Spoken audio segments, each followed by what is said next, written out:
cinta kepada Nabi Muhammad sallallahu alaihi wasallam. Jadi orang cinta itu dijelek-jelekin nikmat. Enggak punya duit nikmat. Oh. Enggak punya duit nikmat. Muhib yang betul-betul setia kayak begini nih. Wasururu fi kulli ma huwa fa'il. Bergembira kepada orang yang melakukan kepada dia. Apapun yang dilakukan orang kepada dia, digirang aja. Alhamdulillah. Digirang. Kan saya pernah cerita. Dulu Ki Abdul Hamid Pasuruan, ya kan? Saya pernah cerita kepada jemaah. Ki Abdul Hamid Pasuruan yang usianya ketika itu udah tidak muda lagi, atau disebut dengan Mbah Hamid. Itu setiap hari rumahnya disambit pakai batu. Bocor lagi, bocor lagi, bocor. Beliau sendiri yang langsung naik pakai galak. Istrinya bilang, "Mbah, udah tua, Mbah." Iya. Bahasa Jawa nih, bukan pakai bahasa Medan. Jawa. Ono opo-opo. Terus gimana dong, Mbah? Ya, bahasa Indonesia lagi. Tadi udah benar-benar pakai Jawa. Udah enggak apa-apa. Nanti kalau Mbah jatuh, udah ketentuan Allah, enggak apa-apa. Tuh lihat. Besok dibocorin lagi, sambit lagi. Giliran hujan kan, bukan tampias, bocor. Kalau tampias beda, ini bocor. Allah Akbar.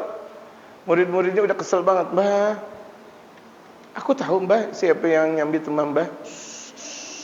Lihat. Nanti ngaji aja. Ini muridnya kesel banget. "Mbah, izinin Mbah." "Izin apa? Anda datang ke rumahnya?" "Enggak." Nanti berantem nanti. "Mbah, izinin." Dia orang baik. Ini terjemahan bahasa Betawi ya. Karena saya bukan orang Jawa, saya bingung. Ngomongnya sih pakai bahasa Jawa. Terus habis itu orang yang sering bocorin rumah Mbah Hamid Pasuruan, nikah anaknya.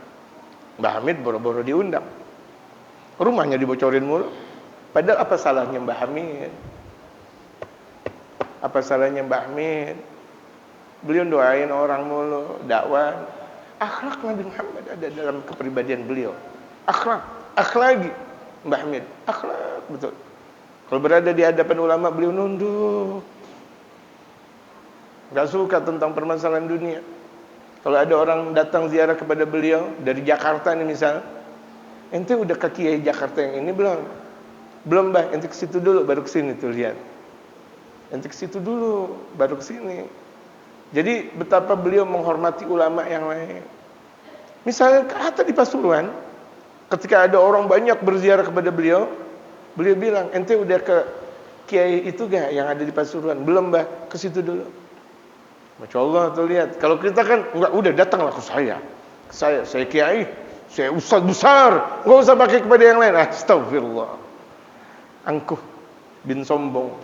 Nauzubillahi min Mbah Hamid. Terus Mbah Hamid siapin tuh buah-buahan, daging kepada muridnya. Le, kemeriki le. Ini saya nggak tahu bahasa Jawa, yang penting saya ngomong-ngomong aja. Kalau saya disalahin, saya terima karena saya bukan orang Jawa. Le, kemeriki. Ono opo, Mbah? Iki buah-buahan, ini daging.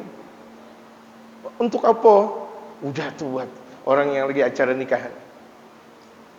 Mbah, dia yang nyambit Mbah. Mbah tahu dari awal juga Mbah tahu. Balik ke bahasa Indonesia lagi. Udah pakai bahasa Jawa. Terus gimana, Mbak? Udah kasih aja, kasih. Jangan, Mbak, kasih. Marahnya juga marah santai. Ulama marahnya nggak ada yang beneran. Ulama marahnya nggak ada yang beneran. Marah sambil bercanda, marah sambil santai. Kasih, ketawa. Masya Allah. Akhlak nggak tuh ulama model kayak gitu jemaah? Allahu Akbar. Ikhlas beliau ngasih. Nggak lama ketika dikasih, from bahasa Inggris balik, baca Jawa lagi. Ini dari mana nih? Dari Mbah Hamid. Mbah Hamid. Iya, ini dari siapa? dari Mbah Hamid. Nangis jarang. Datang ke Mbah Hamid. Jadilah di antara murid setianya Mbah Hamid. Tapi kan Mbah Hamid awalnya capek. Kita mau jadi dai mau langsung hasil. Mau jadi ulama mau punya murid banyak di sana dan di sini. Kalau saya naik mobil dibukain, saya turun mobil dibukain. Kalau perlu digelar karpet. Ente. Malaikat Israel aja. Malaikat Israel datang ke ente enggak ente gelarin karpet? Yang benar-benar aja pada astagfirullahaladzim. Tuh lihat, orang saleh bakal ngeluarin ucapan saleh, betul gak? Jadi murid setianya. Allahu Akbar. Ini dia. Pokoknya gembira apapun orang yang jelek-jelekin dia, digembira. Gembira sekali. Alhamdulillah masih ada orang jelek-jelekin saya. Kata Imam Ali bin Abi Thalib ketika beliau dijelek-jelekin orang, sahabat bertanya, "Ya Ali, ini orang pada jelek-jelekin ente, biarin aja. Dia lagi bersedekah." Maksudnya yang dia miliki itu dia. Yang saya miliki Allah, la ilaha illallah, subhanallah, salawat, istighfar. Itu yang aku miliki. Alhamdulillah. Itu yang aku miliki. Ketika dia memiliki jelek-jelekin saya, berarti itu kan yang dia miliki. Ketika dia jelek-jelekin saya ucapkan alhamdulillah. Karena saya memiliki alhamdulillah. Tuh lihat, Al-Imam Ali bin Abi Thalib. Karena masih panjang, wallahu a'lam, ditandain di situ. Ini masih berketerusan. Wallahu a'lam. Ya.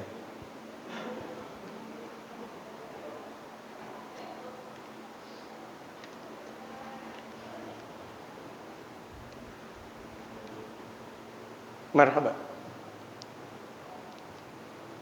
Marhaba.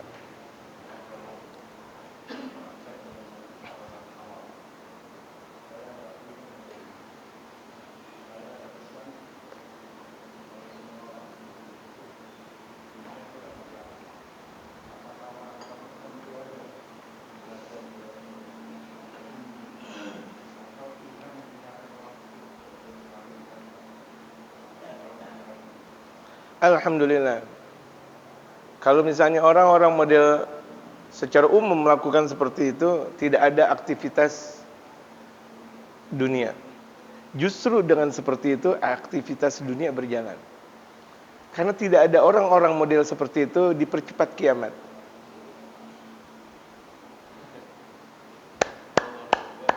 Jamaah, ini saya bukan tepuk tangan, biar jamaah jangan ngantuk.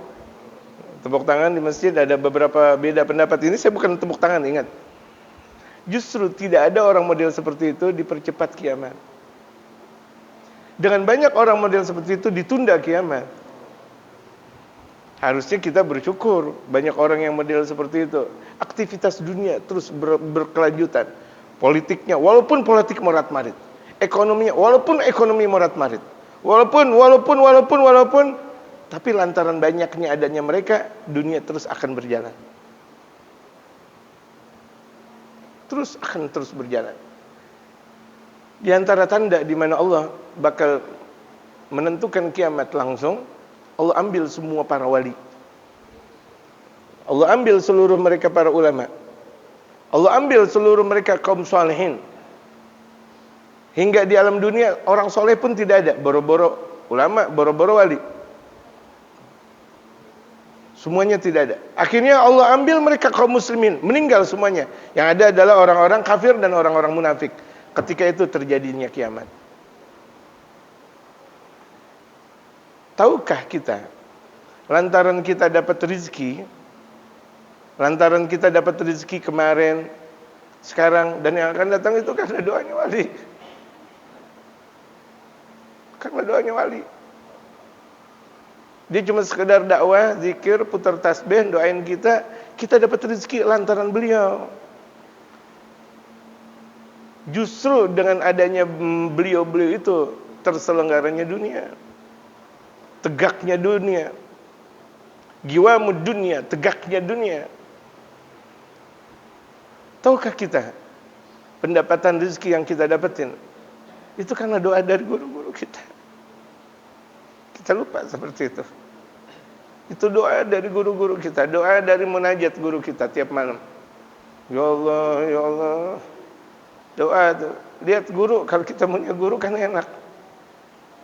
Kita tinggal ikut doanya mereka. Andaikan kita kesiangan, guru nggak kesiangan. Doa ya. Tadi saya kesiangan, makanya saya sholat subuhnya udah bermenit-menit lama baru sampai di masjid ini. Saya udah juga WA kan, gitu. Ya kan? Masya Allah. Tuh lihat mereka kaum solehin, doain muridnya disebut. Ini seberapa banyak yang ada di masjid Guru Sya'ban. Andaikan nggak kenal nama, kenal muka. Ini dia nih, ini dia. Lagi giliran ngaji, kok biasanya sebelah sini, kok jadi pindah sebelah sini? Itu. Misal, ya kan Pak Haji? Biasa ngaji sebelah situ, kok jadi sebelah sini? Tak tahu. Biasa ngaji sebelah sini, oh ini dia. Oh, tahu. Walaupun itu jamaah nggak gimana-gimana, guru tahu. Makanya kalau ngaji jangan pindah-pindah, kesian malaikatnya.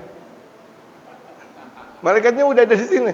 Ustaz Abdul Aziz kalau ngaji sini, jangan belaga di sebelah sana. Ibaratnya kayak gitu.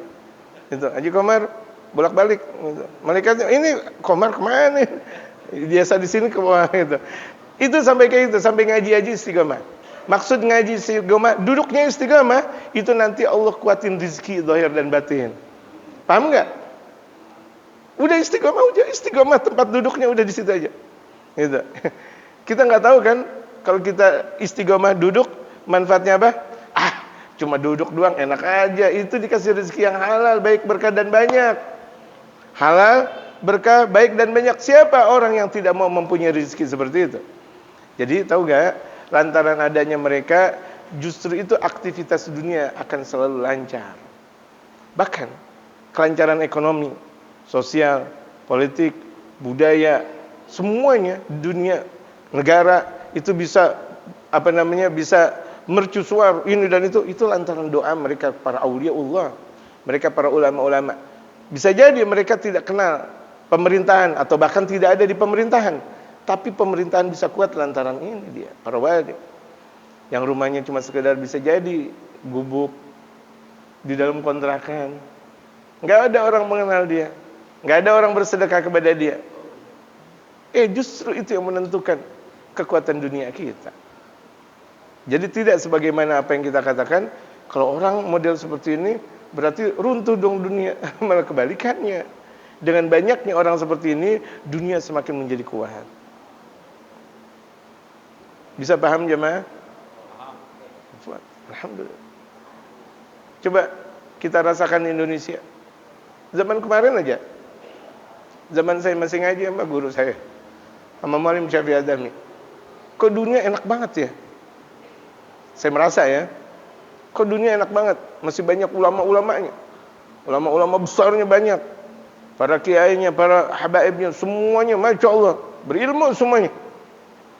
Ketika saya sekarang berada di hadapan jamaah, saya merasakan mana orang seperti mereka. Kok dunia gelap ya sekarang, yang gitu. Mana dunia seperti dunia yang dahulu saya berada. Bukan artinya dulu saya makan 5 mangkok bisa, sekarang nggak bisa, bukan. Itu duniawi. Dulu saya ibaratnya jalan berpuluh-puluh kilo kuat, sekarang nggak kuat. Itu beda. Ini artinya kenikmatan dunia yang kita rasakan dengan bentuk ibadah. Kok beda ya? Kok beda? Itu karena banyaknya mereka para aulia, para ulama yang sudah diambil oleh Allah. Dan penggantinya tidak seperti mereka. Redup.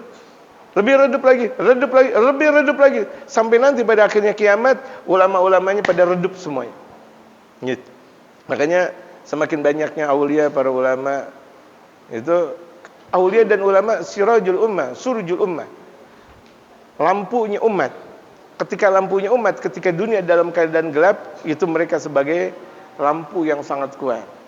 Ekonomi sedang gelap, sosial budaya sedang gelap, negara sedang bertempur, itu dengan doa-doanya mereka Allah mudahkan.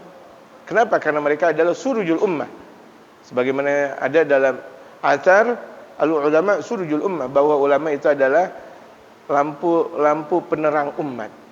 Wallahu a'lam.